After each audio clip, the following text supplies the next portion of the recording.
శుభోదయం. Global బెతేనియా Calvary ministry తరపున ఈ వారం యొక్క చివరి దినంలో మరొకసారి మీ అందరితో కూడా కలుసుకొని దేవుని యొక్క పరిశుద్ధమైన మాటలు ధ్యానించటానికి దేవుడు నాకు ఇచ్చిన మధురమైన అవకాశాన్ని బట్టి నేను దేవునికి ప్రత్యేకమైన వందనాలు తెలియజేస్తున్నాను. ఈరోజు కూడా పరిశుద్ధమైన వేద గ్రంథంలో నుండి మరొక చక్కటి మాటను చదువుకుందాం. యోహాను సువార్త 15వ అధ్యాయము 13వ వచనాన్ని నేను చదువుతున్నాను. దయచేసి గమనించండి. యోహాను సువార్త 15వ అధ్యాయము 13వ వచనము. తన స్నేహితుల కొరకు తన ప్రాణము పెట్టువాని కంటే ఎక్కువైన ప్రేమ గలవాడెవడునూ లేడు. దేవునికి స్తోత్రం కలుగునుగాక. అవును ప్రియమైనటువంటి సహోదర సహోదరీలారా, మానవ జాతిని రక్షించడానికి తండ్రి చిత్తానుసారంగా కుమారుడైనటువంటి యేసుక్రీస్తు వారిని ఈ లోకంలోనికి పంపించాడు. అవును, ఈ వాక్యాన్ని మనం ఎంతగానో ధ్యానించాం కదా.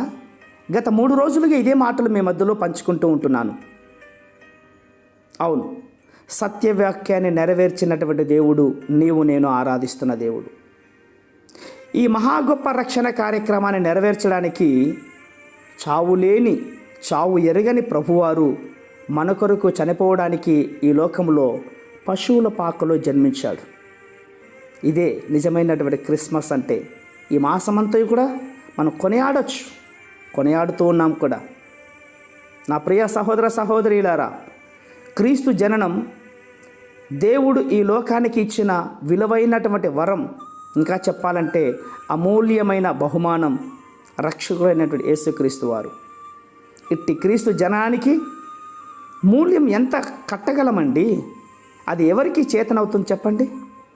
తండ్రి అయిన దేవుడు ఈ లోకాన్ని ఎంతగానో ప్రేమించి ఈ లోకము నశించిపోవటం ఇష్టం లేక లోక రక్షణార్థమై తన ఏకైక కుమారుని విడిచిపెట్టకూడదనే భాగ్యంగా ఎంచుకొని ఆయనను మనకు దానంగా ఇచ్చాడు కూడా.